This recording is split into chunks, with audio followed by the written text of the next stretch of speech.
Good morning, good afternoon, and good evening to all of you, our global audience. I hope you're keeping well and staying safe. A very warm welcome to Blockchain Ireland Week, to the BlockW GMIT webinar on blockchain, data privacy, and the future of local and global healthcare systems. My name is Joyce O'Connor, co-founder of BlockW and chair of the Education, Skills and Innovation Working Group in Blockchain Ireland. BlockW is a women-led network whose mission is to create awareness about blockchain and emerging technologies, to increase equality and diversity in the application and use of blockchain and other frontier technologies. And BlockW fosters inclusivity by helping to provide pathways and access to educational skills around blockchain and other emerging technologies. We are absolutely delighted to be joined today by a distinguished panel of speakers, all entrepreneurs, innovators, and global leaders in this area. Dr. Jane Thompson, Helen Disney, David Kospel, and John Kamara. Our speakers will be introduced by Sorcha Mulligan, SMEChain, and a member of the BlockW Steering Committee. This is a very timely event. Global and local healthcare systems have been put to the ultimate test since COVID-19 pandemic. And added to this is the cyber attacks on state services, both here in Ireland and worldwide. And this brings the issue of data privacy to the fore. So how secure is blockchain, and can blockchain play a role in cybersecurity? Other questions will be raised. How is blockchain and impact innovators within the blockchain community stepped up to the challenge to design and build a more inclusive, data responsive and future-proof system for our citizens at local and global levels? Our webinar today is hosted by our partners GMIT. In the Innovation Hub, Turlock Raftery operations managers at the Innovation Hub will give us an overview of work of the Innovation Hub. And thanks also to his colleague Michelle Lee for organising the production side of this webinar. Dr. Trevor Clohessy, lecturer, researcher and author from GMIT, will also join us.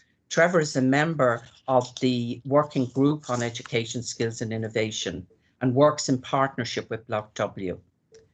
This year, we've great news. We have an inaugural BlockW Summer Scholarship, which is funded by GMIT. And thanks to Dr. Rick Officer, Vice President of Research and Innovation in GMIT, and Dr. Orla Flynn, who is the President of GMIT. We're really looking forward to working with you, Trevor, and your colleagues on this project and the development of micro-credentials for students and for the community.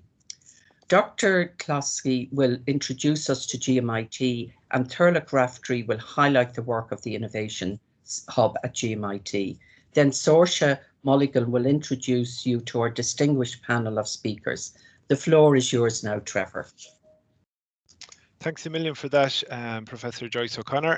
Hello, everyone. My name is Dr. Trevor Clohessy, and I'm a lecturer and researcher here in the Department of Enterprise and Technology in the Galway Mayo Institute of Technology. As Joyce said previously, we're delighted to partner with BlockW and for this event.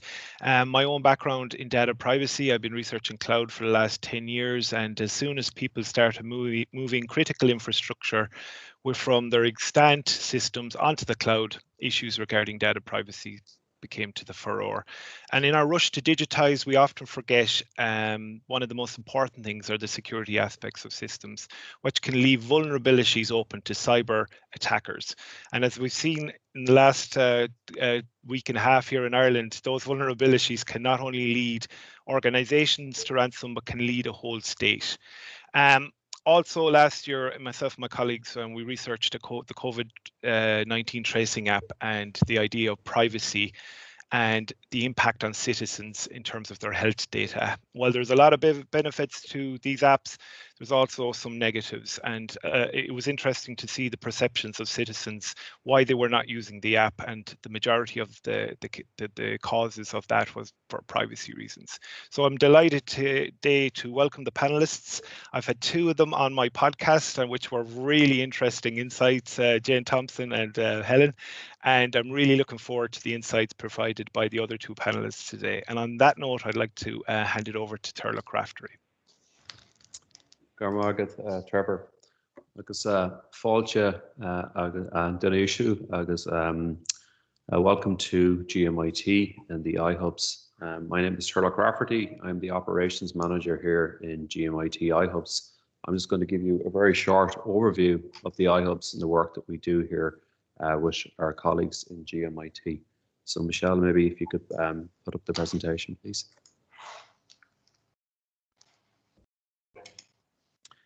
So the iHubs are situated on campus in Galway, and we also have a number of other campuses, and we have another iHub on our Mayo campus.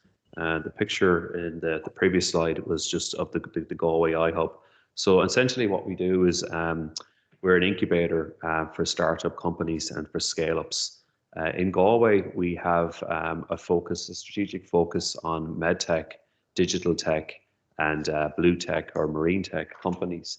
So we offer a number of different types of supports, and you can see those on the slide. We offer funding supports, we give space, we also do a lot of mentoring, we do a lot of networking, such as these types of events. And also there's a number of different R&D supports that are available on the campus. And here in the actual iHub in Galway, we have a medical imaging centre as well, which is a benefit to all our medtech companies that are co-located in the actual centre here in Galway, because it means that they can test a lot of their medical devices within the building, and we have a lot of state-of-the-art equipment within that facility that they can utilise.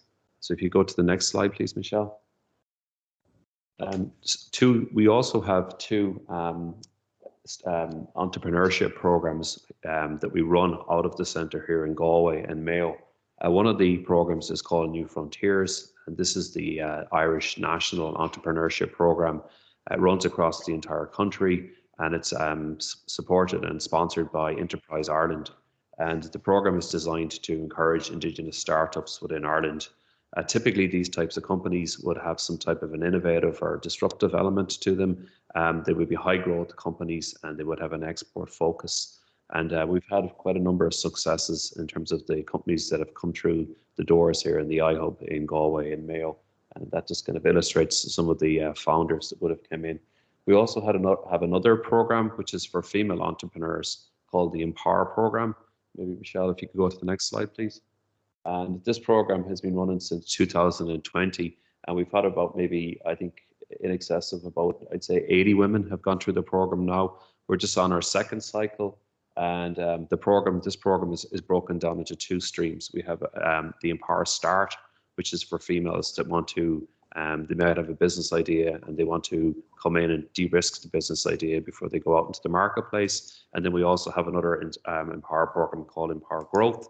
And Empower Growth is for established female entrepreneurs that want to rapidly scale their business.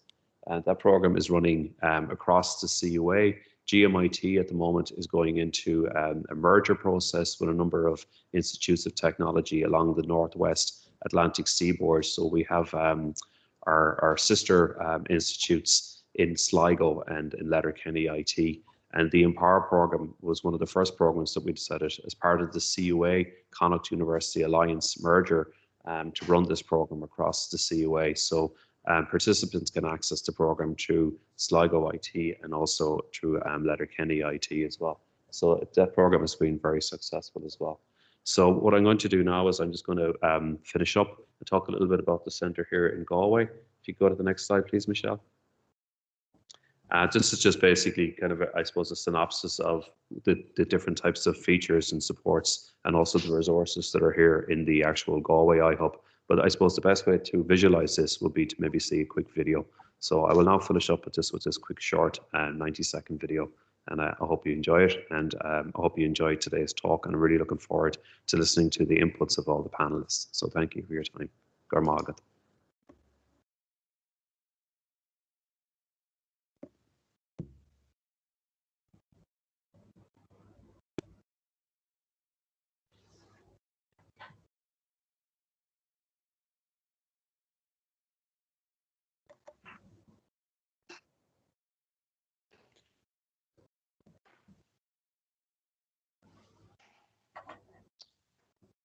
So as you can see from the video, we have a number of breakout spaces within each of the different floors, just dedicated office environments.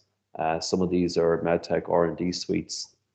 We also have an entrepreneurship room called the eHub, and we have a number of co-working spaces as well. And we have a lot of this, I suppose, state-of-the-art technology.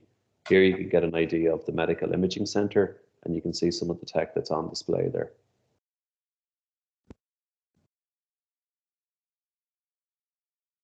So again, thank you for your time, and I'll now pass you back over to Joyce.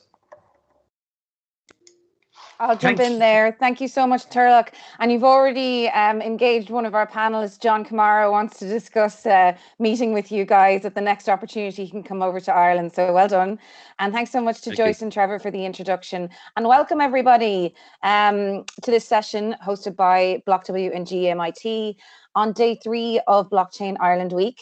I'm delighted to bring this collective of powerhouses together under one virtual screen. We've all collaborated directly or indirectly in the past year during lockdown, either at crossover events like the UN General Assembly 75, SDG 16.9, digital identity, and we all contributed towards Jane's thought-provoking and action-stirring global Thinkathon white paper last September, focusing on a human-centered system of systems at its core. Themes from within will arise throughout the session, and we can share the paper published by FinTech TV in comments in our audience here today. Our conversation today spotlights data privacy and the future of healthcare systems locally and globally. And starting locally, as Trevor mentioned, we are all aware of the cyber attack that Ireland's entire healthcare system and department have been under since last Friday. And to add some context, I saw a tweet last night from Ronan Murphy, the CEO of SmartTech 247 cybersecurity firm, who said, in the last 8 days, our teams are dealing with 9 separate ransomware attacks made up of 5 different variants in 6 different countries. This is full scale, out of control. So just days after the attacks here in Ireland, citizens were receiving fraudulent calls from criminals purporting to be from the Irish Health Service executive, and vulnerable people were asked to hand over bank account details. Our government last week said that this cyber attack could take weeks to correct and 10 million of public funds, all while we were recovering from the economic and health upheaval of COVID-19. In conversations with the panelists during the week and reading media and research articles, it is apparent that something is true in both viral attacks and virus pandemics, that the patterns were there for us to see. We had warnings, but we didn't do anything. What can we learn from this? What can our governments learn? How can our citizens drive policy change? And how is blockchain addressing this recurring single point of failure? The economic, monetary, political, and healthcare systems are all intertwined in a system of systems in every country and region, and we're all impacted, particularly when borderless challenges like climate change and COVID remind us that we are in fact one system within our one planet. What can the economic profession that leads our monetary and political systems learn from the healthcare profession? Economics is more than 2,000 years behind medicine in honing the ethics of its profession. And Kate Raworth writes in Donut Economics that the economics profession can start with a Hippocratic oath tailored to economists. The Hippocratic oath states, do no harm, prioritize the patient, treat the whole person, not just the symptom, obtain prior informed consent, call on the expertise of others when needed. And 4 principles Kate Raworth suggests to be included in an economist's oath is act in service to humanity, to human prosperity in a flourishing web of life, recognizing all that it depends upon. Respect autonomy in the communities that you serve by ensuring their engagement and consent while remaining ever aware of the inequalities and differences that may lie within them. Be prudential in policy making, seeking to minimize the risk of harm, especially to the most vulnerable in the face of uncertainty, and work with humility by making transparent the assumptions and shortcomings in your models, and by recognizing alternative economic perspectives and tools. So this morning, we will hear from some of the world's most renowned healthcare and emerging technology change makers who across the world are challenging broken systems for the betterment of local and global citizens, you and I, human-centered systems. Let's get to know our panelists, their missions, their views, and experience on both the cyber attack and pandemic warning signs, and how each of them are addressing these system fit vulnerabilities through blockchain. John, greetings from Dubai. Let's start with you. And of course, please don't forget to let our audience know that you have an Irish connection, which we all want to hear about. Thanks very much. Hi, Sorcha. Welcome. I'm really excited to be here. First of all, grew up in Ireland, in Dublin, for the better part of life. So I'm more Irish than anything else. I'm hoping to come back home in the next week or so.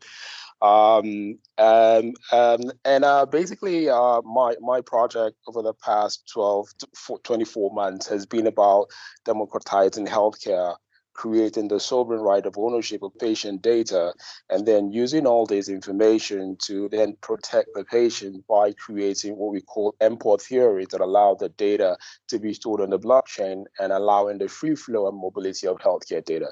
So even if a system is hacked, you can only hack one part. You can't have multiple parts of the patient.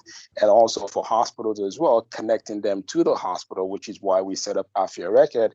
So I run a company called Afya Rekod in Nairobi, Kenya, which is a healthcare patient-driven healthcare platform that is built around the blockchain that allows for mobility of healthcare data, democratizing the value of healthcare data to healthcare practitioners, connecting them to the patient outside of the hospital, because we believe healthcare happens outside the hospital, treatment in the hospital, and then effectively returning the sovereign right of ownership of that data back to the patient in real time, so there is consistent duplication of information in case if something happened. Then on top of that, we also built what we call a privacy-driven patient system that was solving the problem of COVID, where we're also able to track the disease without necessarily exposing the privacy of individuals, which we just got recognized by UNAIDS in regards to what we just did here in Kenya.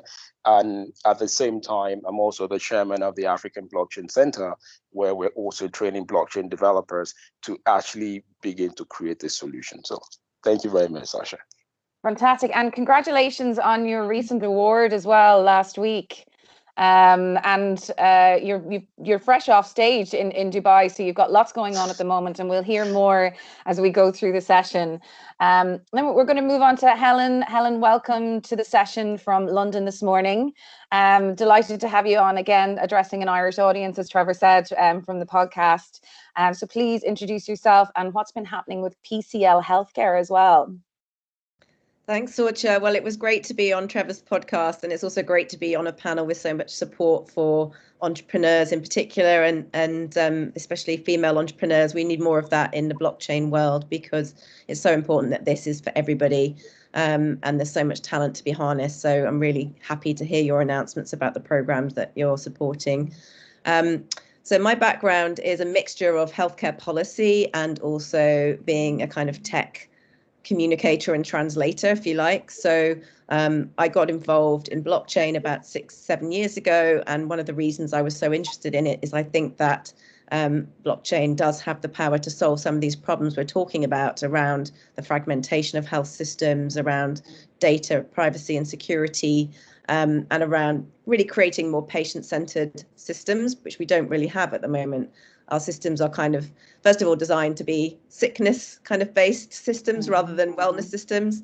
And they're also not really driven bottom up from the patient. They're driven top down by government policymakers for historical reasons. But I think the world is now moving on. So I do two main things at the moment. I run a platform called Unblocked, which proposes to do exactly that, unblock the topic of blockchain and how it can be applied in different areas. And we've run a regular healthcare event looking at the different applications and everything, sort of starting from patient data right through to the other end of the chain, where you've got the kind of research side and the need for confidentiality of clinical trial data and so on. And with PCL Health, I met them through my work with Unblocked, and I now work with them on a regular basis. It's a healthcare startup, which is now scaling up since we fundraised at the beginning of the year. And it's a connected care platform which helps with remote monitoring. So obviously in COVID, we've seen how important it is to be able to keep people isolated for their own safety or for the safety of health professionals. If we can actually monitor someone's health remotely, it saves money. It's better for the patient because they can stay in their own setting, in their own home. It helps the families to stay in touch and other connected carers to stay in touch. And what we want to do is to be able to make that interoperable so that we're not having to reinvent the wheel every time. So our platform can work with existing softwares within the NHS or with other healthcare system kind of processes so that we can just connect in. And that way we can start to break up some of these silos and some of this fragmentation. And congratulations on the fundraise, which I've been following very closely, and I'm delighted for you and Deepti and the entire team, because you were overfunded within 24 hours and the funds still continue to raise. So if anyone wants to hear about PCL Healthcare from Helen afterwards, I'm sure she won't mind you reaching out to her to get involved. Absolutely, yes. And we're actually about to have our apps go live in the App Store and Google Play Store so people can start to try that out as well in the next few days.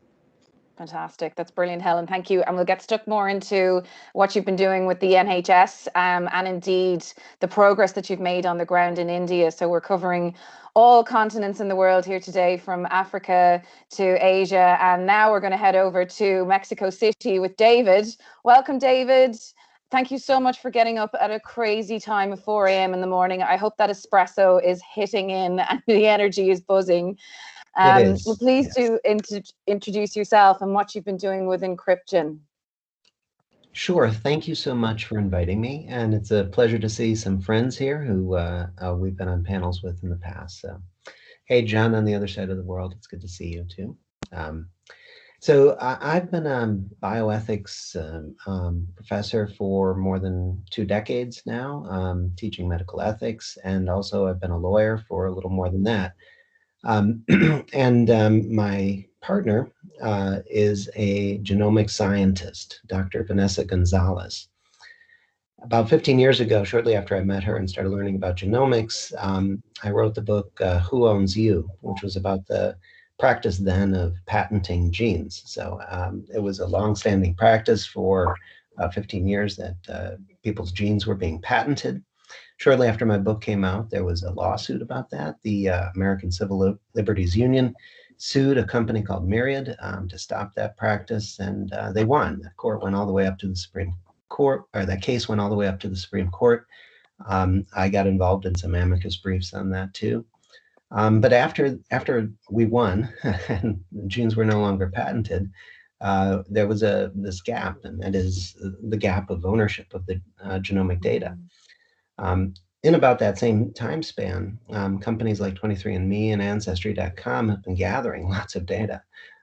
Turns out they have about 50 million people's genetic data, and the value proposition for that is significant.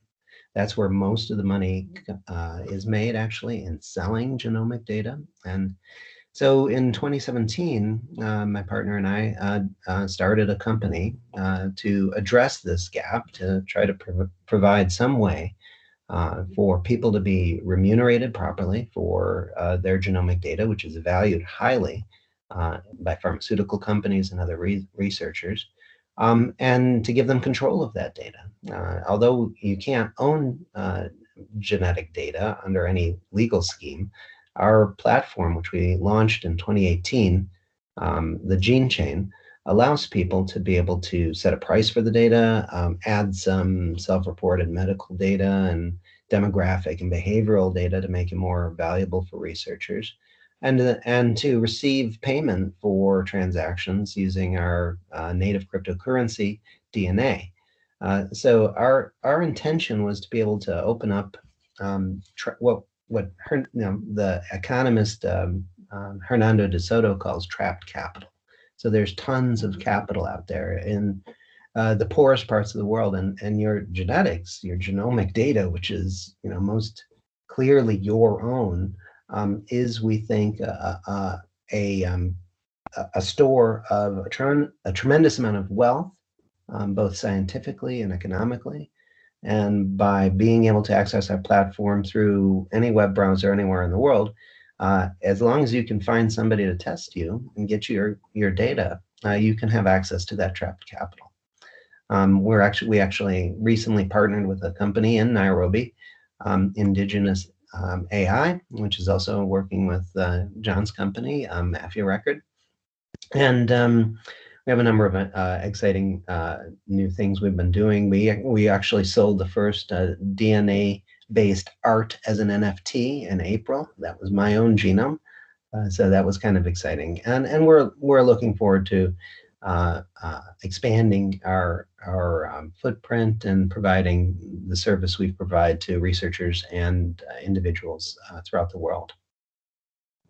Fantastic, David. And we're going to get stuck more into the trapped capital element and what it can do to empower people all over the world, in developing countries as well as developed, to work their way out of poverty, or indeed to access new revenue streams in a way that they couldn't before. And this comes into not just financial inclusion, but infrastructure inclusion, that we see so many people naturally excluded in today's system of systems. And congrats on the DNA NFT, which dovetails nicely into our next speaker, Dr. Jane Thompson, which I'm sure needs no introduction.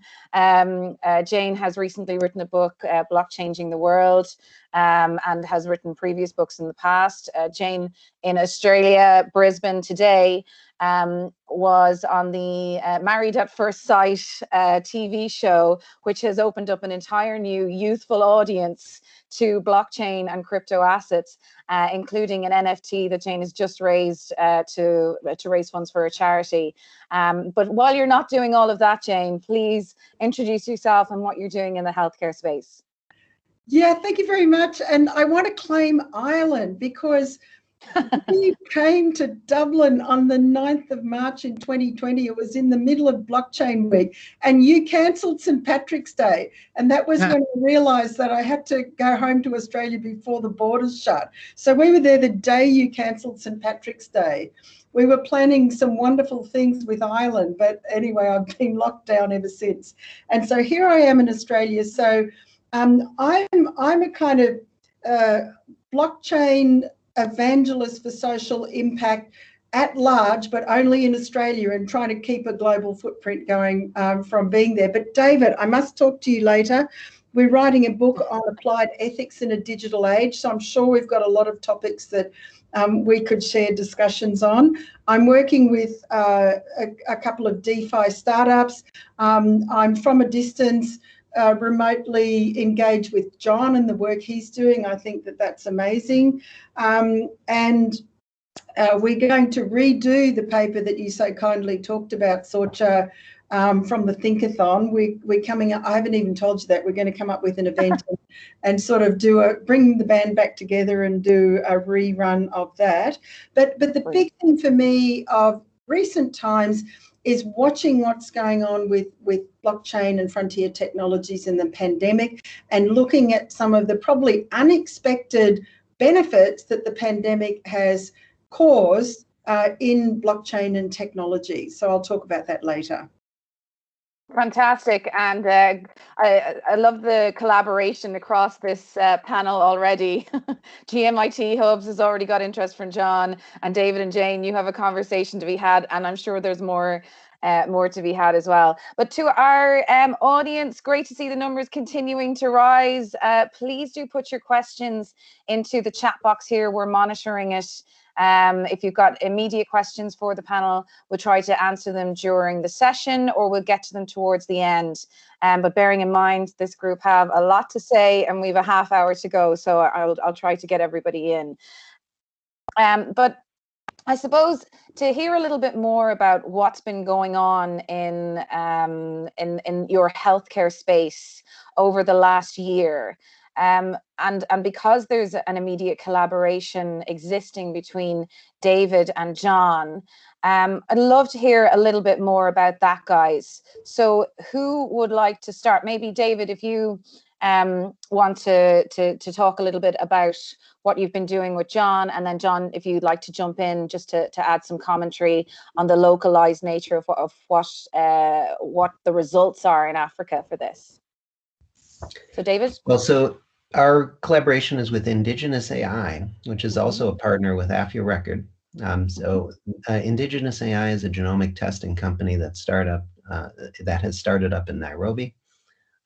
They are founded by some American founders who I've been talking with and working with for the past couple of years, trying to find a way to work together. And they're going to more or less serve as a CRO in Africa. They've got already a cohort lined up for testing, and they're trying to build genomic testing capacity in Nairobi and then expand throughout Africa. So this is a real gap right now, the testing capacity, but it's necessary in order to get better insight into new diseases and into being able to provide health, better health for people in Africa. We need to have better knowledge about genomic African genomics, and that's actually a huge gap throughout the world. So most genomic data comes from white Europeans.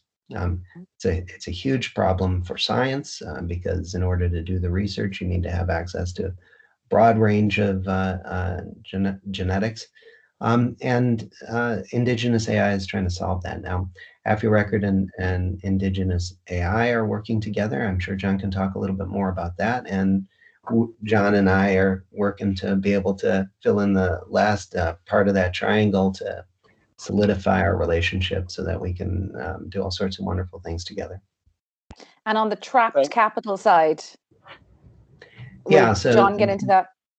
Yeah, please go ahead. No, I think thanks, David. One of the things that we're trying to solve, first of all, is how do you democratize and create the sovereign right of ownership of health data? And I think that's where everything starts first. Even when you talk about genomics, when you want to do genome trials or sequencing, if patients don't have access to their health data, then all these things that we're talking about becomes a problem. And for us, that is where, when we look at the African continent and look at the fact that, we don't have those stringent regulations that exist in Ireland, in the UK, in Europe, that allows us to actually create the world's first, real sovereign right platform that also takes, the two sets of data, which is data coming from the hospital and the patient, and merges it together and give the patient access to it and ownership to it, at the same time giving, the health facilities, the practitioner, the same type of information, which means, first of all, we save the cost of healthcare. And we really, challenge the system to say, we already have, really big problems in infrastructure and resources in Africa, which everybody's been trying to solve for years, but it's a very difficult problem because there are other structural issues. But the data that we collect could be the game changer to helping alleviate the cost of healthcare, because with data, you do more efficient, precision-based things. Then when you then do look at genomics, that means patients, using David's platform can also then use that same data to generate wealth for themselves for the first time. I actually can make money from my own health data, and also I understand my genome, and I can also track, understand how I could fall sick or what the type of diseases. So when you look at where we first started a tracking disease platform was during Ebola.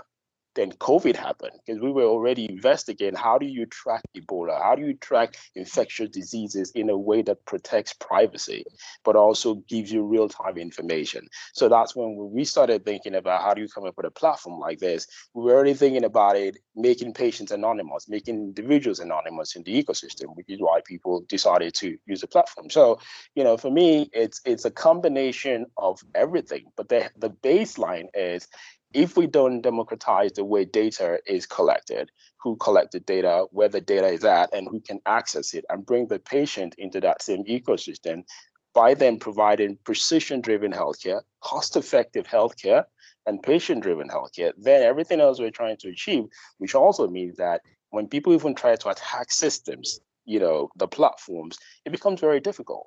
Because again, you're not doing things around interoperability. Sometimes it could be a problem. We look at mobility. The one consistent thing that I always say about healthcare, there's only one person who moves, is the patient. And all of us are patients, irrespective of other hats that we wear. And that's part of the work that we're then doing with, genome at the end of the day. But the baseline, first of all, is how do we create the sovereign right of ownership of data back to the patient to reduce the cost of healthcare. And it's making sure that we understand the narrative as the individual is a patient and not a consumer in what we see in the pharmaceutical companies or in the capital markets of healthcare. We are consumers rather than patients. So it's great to see that human-centered system that you're building. And the regulatory environment that hinders progress. I mean, we see that from your perspective in Africa, and we're going to hear next from Helen on that and what she's seen in the UK in comparison to India and the progress that's been made and actual tangible results that have been produced. But one point, and I think it was David who mentioned it, was that the entire healthcare system and prognosis, etc., is built on one demographic, and it's white men. So it also excludes women. So our bodies are completely different to male, yet medicine is scripted to exclude us. So we need to look at how we bring in not just that ethnicity, but also gender into the database. And I know that you guys are addressing that. But Helen, over to you. Please tell us what's been happening with PCL Healthcare, in addition to the very successful fundraise, but the results that you've seen on the ground in India with your device in comparison to, say, the slower progress getting through the regulatory system of the NHS in the UK. Well, it's really interesting to compare because I think in Western countries we have this false impression that we're so sophisticated and we're so advanced. You know, our systems are so much better than in other places. And obviously, you know, it's terrible to see what's happening in India with COVID at the moment.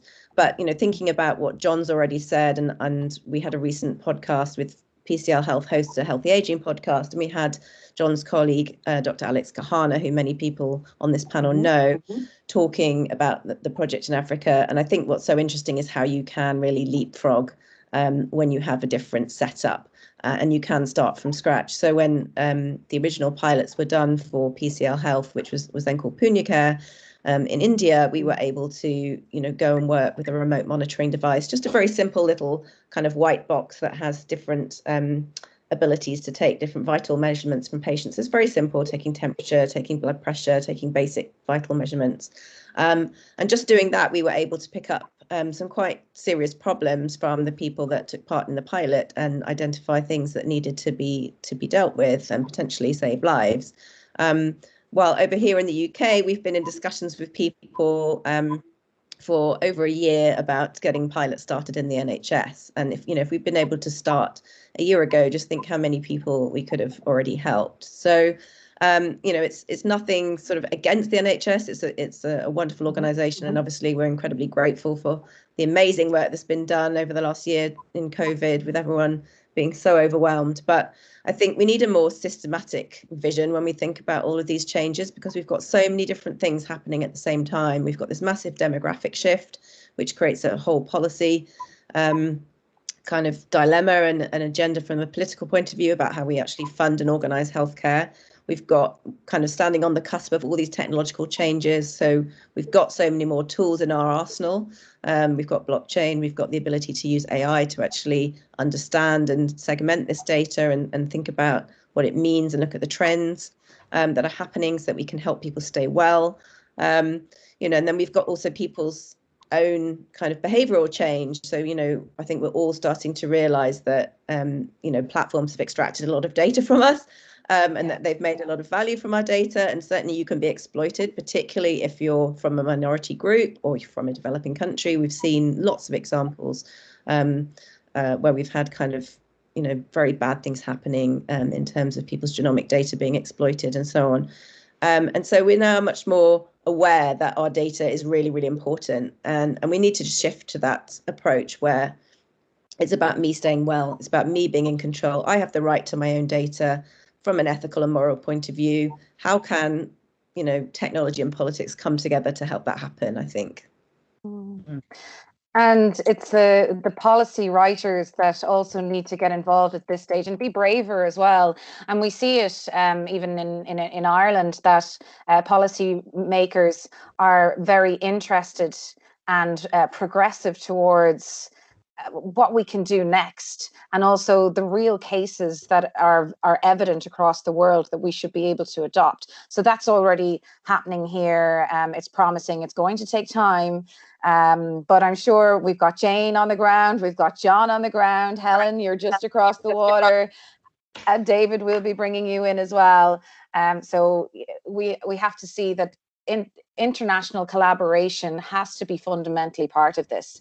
We can't just silo off decision making in one country, and particularly as we're part of the European Union, and as part of the European Union we're part of a much bigger picture. So we need to be recognizing that system of systems, and we are one within that. Yeah, I mean, just to add on to that, I saw Abdul was raising a question about blockchain itself and how it should be used. And so just to elaborate for people who may be listening in who don't necessarily know blockchain and know what it is. So with blockchain, I mean, there are many different types of blockchains, if you like, that exist out there now, starting from the original conception of the public blockchain that created Bitcoin. But you have distributed ledgers, which essentially means you have a kind of a backbone where you can identify where data is stored if we're talking about healthcare. So you're not storing people's data on a blockchain necessarily, but you can think about it as a kind of distributed database where you can kind of point to things that you want to find. I think that's probably the simplest way of describing it. And because that information is distributed across lots of different places and lots of different organizations, it's not created centrally like a government top-down healthcare system might be created, or a system within a hospital or a doctor's surgery which don't talk to each other. It starts from the perspective of there's a network that you can join and you can then access your data, and it's a kind of an audit trail of all the things that have happened. So when you think about that in regards to our data, I think, again, to sort of cite what Alex Kahana was saying, we are our data and our actions create our data. And so our data is us. And so it really gives us an audit trail of us. That's the best way of describing it, I think. And I think that's really, for me, a good way of framing the whole thing. So we don't have the single point of failure that we're reliant on one hospital or one doctor surgery or one, government system. We have our own secure access to our data, hopefully in our own wallet, if you want to call it that, on our phone. So an application where we can see our history and our activities, and we can keep track, and we can potentially also exchange any monetary value that needs to occur as part of a healthcare interaction. So suddenly, these things are now combined, the action of the person, the data surrounding their healthcare, and then any financial transactions that might need to arise from that. Yeah, and what we have to bear in mind is the GDPR element of it as well, and where that fits in, and indeed in different parts of the world where it's relevant today and not relevant. So that's a question that keeps arising again and again. But then over to Jane, and delighted to hear that there will be a follow-up to the Global Thinkathon where all of the views expressed here today will hopefully feature, because it was a fantastic paper, and I do have a copy of it here, so I'll pop it into the chat so everybody can see it, or if anyone wants to talk to Jane about it afterwards, please do reach out to her on social media.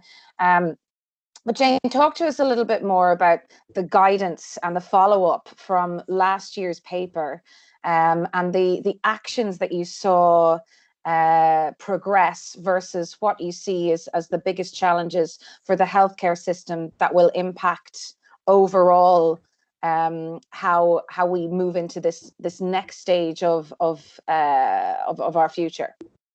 Well, look, thank you very much. And we're certainly putting the band back together, but other people who are on this webinar who weren't in the original band, you're invited. So just let me know if you're happy to join us, because it was really, really stimulating and insightful.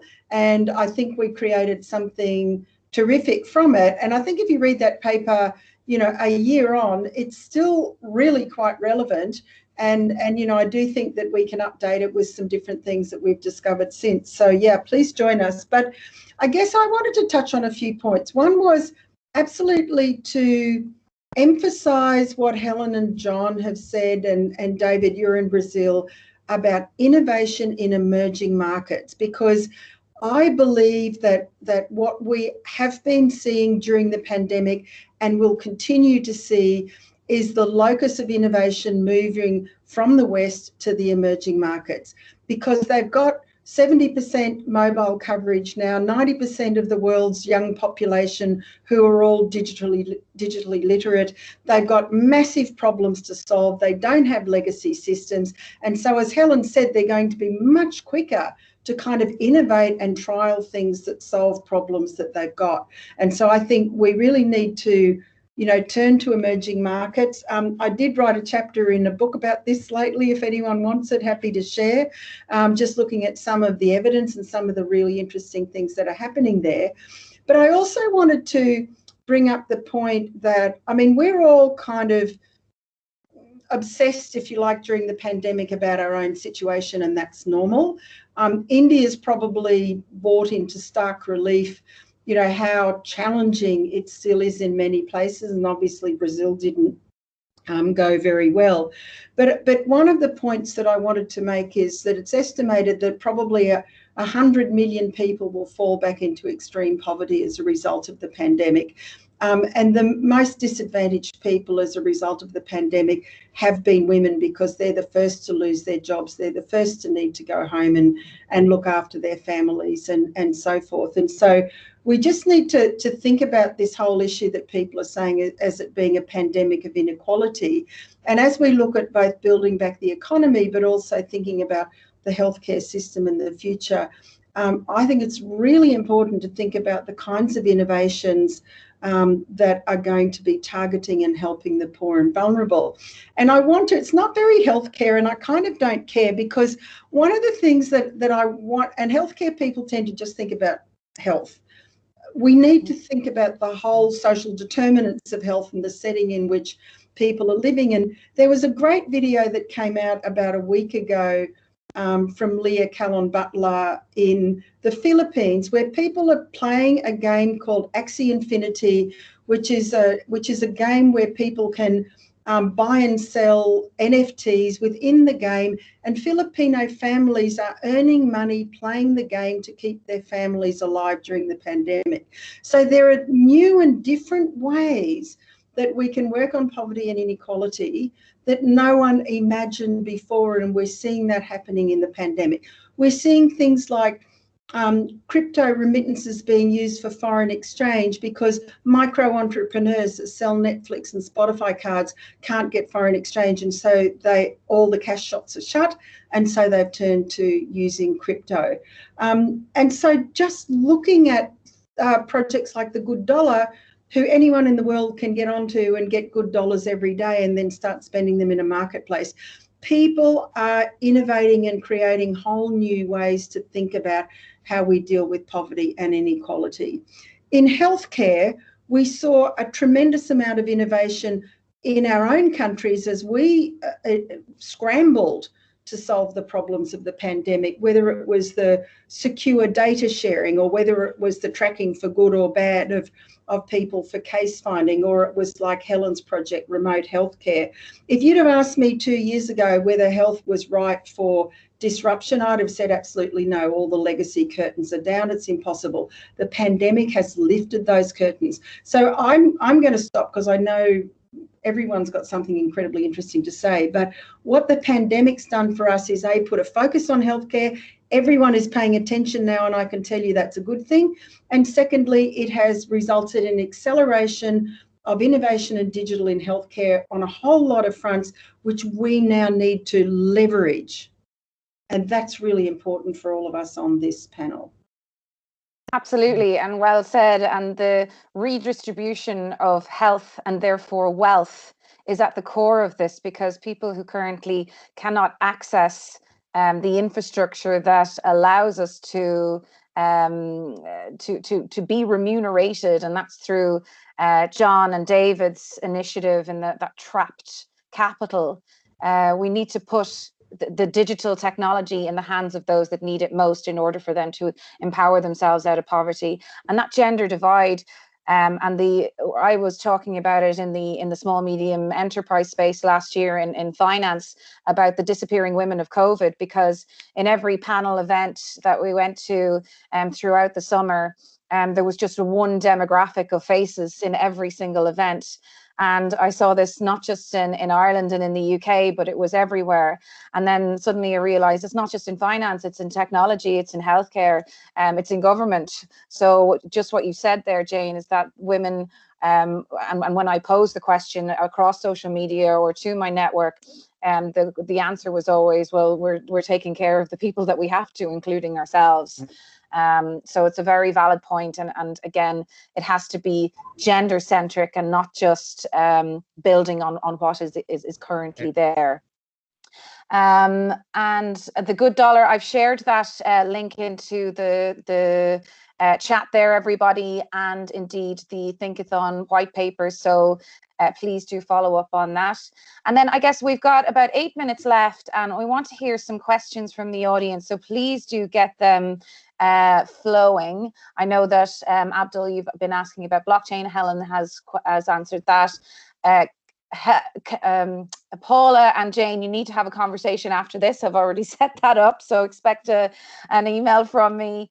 But let's hear from each of you again on what do you think we need from our institutions to facilitate a global spread of the good work that you're doing, because as we see with Encryption and with Afya, Rekod, and with PCL Healthcare in India, in Africa, in Mexico, that the progress hasn't been made in the Western world because of the infrastructure we have in place. So, John, back to you.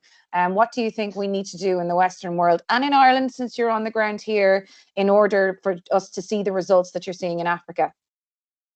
I think the first thing is the will of the institutional bodies themselves to want to change, because the regulation, everything is written by constitution and individuals. I mean, we've seen the transformation of Ireland technology-wise from the 90s, when we first started living in Dublin, to the city that it is today, because there was the will to change, the will to transform Ireland.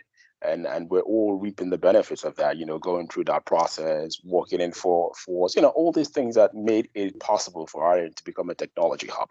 So the same thing has to happen in healthcare. And as Jane said correctly, the pandemic has, put the spotlight on the fact that we do have to do these things.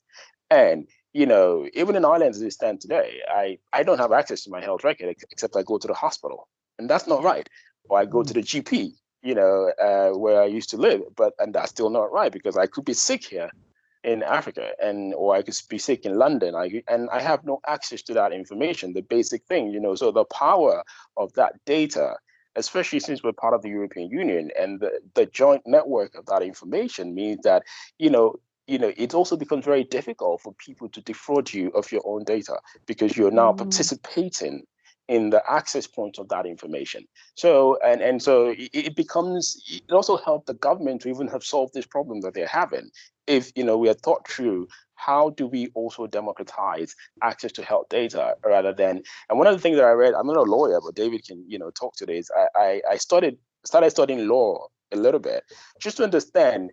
And I realized that the biggest, sort of to say, fraud was being told that you don't have access to your health record for so many years by doctors in hospitals, because it's not true. The law says clearly, as long as I pay for it, it is my information.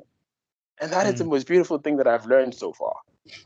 As long as I have paid for it or somehow participated in bringing that, I own and I deserve the right. So I think for government, for me, from Ireland, is will. And well, even in Africa as well, it's also the same will to want to adopt and to want to provide better healthcare for the citizens in a way that also helps the health practitioners provide better healthcare, and at the same time creates a new level of wealth, even for the health practitioners as well. Yeah, and it's that I remember that now. As long as I pay for it, it is my information, because we see the same in financial services, and those data files were mandatory and regulatory, opened up to citizens who wanted on-demand information about what are you holding on me, and banks had to produce it within X number of days. So I'm not sure if that exists in the healthcare system, but it absolutely certainly should. And you guys are the ones to be. It actually exists, Sorcha. If you Yeah. think about it, if you write to your hospital, they'll send you the Yeah. information every time. Yeah. Because all of us have been through it. Every time you write them, they'll email you the information. So, but it's just that they would never tell you up front that you have a right to it. Yeah. Yeah. That transparency and the trust it goes back to. So everybody here, your freedom of information, you now know it. And that goes back to the Hippocratic Oath that we discussed at the very beginning. So great to see it tie in, and that you've been learning the law, because it just proves that those systems of systems, we can't just be learning in the profession that we're in. So I'm from a financial services background, but I've been learning about agriculture and food supply chains and value chains, only now delving into the healthcare side. And we need to understand and interpret across all of these systems. Then David, over to you and what you've learned from working in South and Central America versus Africa, and how we can use that for the rest of the world. So there's two areas that need to be clarified for us to be able to realize the great potential that we see in these sort of technologies, and to liberate that capital for the most disadvantaged. And the first is more clarity about the role and acceptability of crypto. So it took us a long time to make sure that DNA, the currency, was available in the United States. We had to find a partner who was able to deal with it, and there's all sorts of legal uncertainties still about the acceptability, general acceptability by the U.S. of crypto, and how that's going to be managed. So that needs to be resolved worldwide. There's all sorts of jurisdictions where, uncertainty about crypto has caused a great deal of turmoil. And another thing that needs to be resolved, the second thing, is the relationship of ourselves to our data. So as I mentioned earlier, you don't own data. There's no legal regime under which data is owned. The closest thing we get is intellectual property law. But because, for instance, your genome is not an expression that you create, you have no claim to it under intellectual property law. And there is no legal regime under which you can claim ownership of that data. Naturally occurring data, medical data, unless it's put in some sort of new expression, can't be owned like that. So we need clarity from states about our relationship to our data. I think this needs to be an international movement to make us the proprietors of our own data, and to do so in a way that keeps it available and encourages the use of it in science. Those are two things we need to resolve. In the global South, this is a real lacuna. Or two gaps that exist, actually, and it's keeping people from being able to do things that would benefit their pocketbooks, and also their health. So I would like to see states that are in a better position to address it get serious about resolving these gaps. Absolutely, and part of it is the citizens as well, our relationship with our data and our money. I'm conscious that Helen has to drop off at past. So Helen, if you want to say anything, your closing comments. Just very quickly, first of all, thanks to an amazing panel. I always love being with all the people that are on this panel. I've been with them in various different events before and different projects. So great to be back in touch with everyone since we're all so far apart these days. In terms of do no harm, I think, the key thing for me is, what are we missing? What are we missing by not capturing this data? So think of how many people we could help. Think of how much you could help yourself if you knew more about yourself and knew more about your behavior. We all think we know ourselves, but actually it's only when you start tracking your own health habits and your health behavior, you really start to get insights into what you do and learn about your diet or your exercise or your sleep or your stress levels. Or your blood pressure. you know, and by learning more about yourself, you can really get to know and help yourself. And I think, you know, what we've seen in COVID is how much missing data we've had because we weren't set up at the beginning. You know, we lost so much information at the beginning, even if it was just, you know, that someone's temperature had gone up and they probably shouldn't have gone out to the shop. You know, we had so much information that we lost, and that one person going out then has a ripple effect on so many other people who got infected. So, you know, we really kind of missed the signals with this. We knew a pandemic was coming and we didn't act, and I think we just can't afford to do that again. Very well said. We missed the signals, and we referred to that at the beginning, is that now let's not miss the next signals. The patterns have been repeated.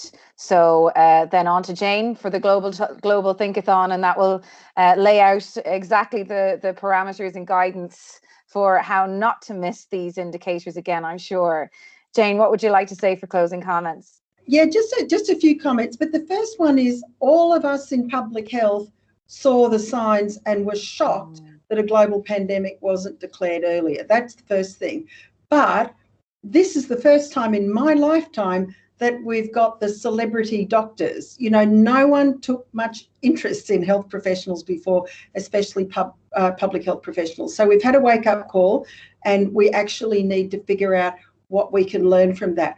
But the problem that I see is that our system of global governance that was set up post-World War II has not served us well during the pandemic.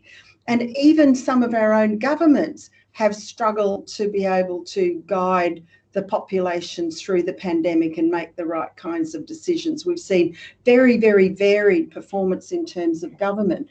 We've seen other things happening at the same time, which relate to this whole issue about governance around CBDCs and digital currencies. We've got platform companies that have bigger economies than all the countries in the world except for China and the USA.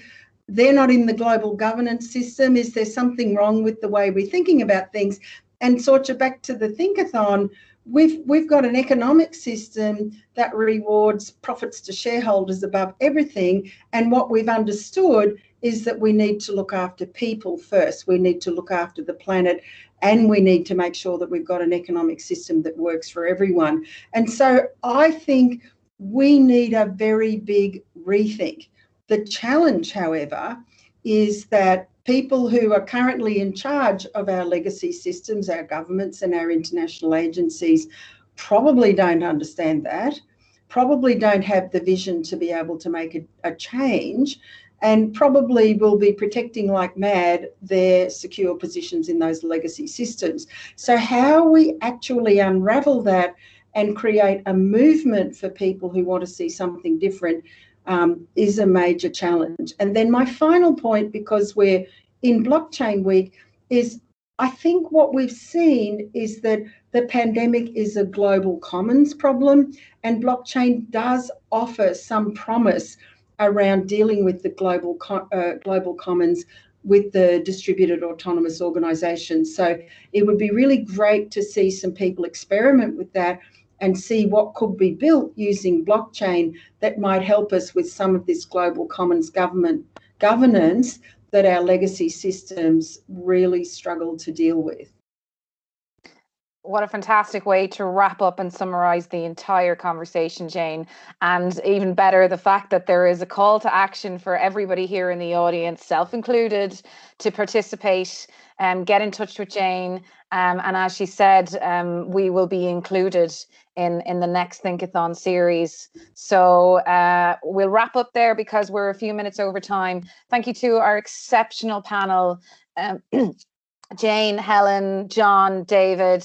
It's been inspiring as always, learning from you and echoing what Helen said. It's great to see everybody again in a different setting, and we will be seeing each other again. Joyce, Trevor, Turlock, thank you so much for hosting us, and to our fantastic audience and your excellent questions. Thank you so much, and we'll be seeing you again soon. Thank you.